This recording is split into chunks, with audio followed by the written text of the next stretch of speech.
আসসালামু আলাইকুম বন্ধুরা, এটা হলো ধামরাই উপজেলা। এখানে বেশি 500 বেশি বানর আছে।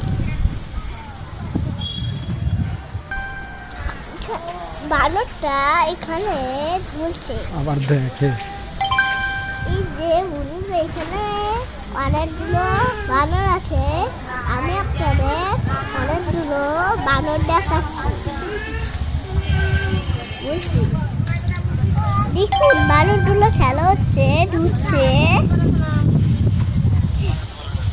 দেখতে আপনারা, হ্যাঁ, বানরগুলো দৌড়াদৌড়ি করতেছে।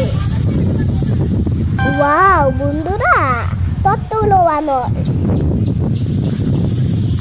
ভালো লাগলে বন্ধুরা, ভালো লাগলে এই ভিডিওটা শেয়ার করে দিয়ে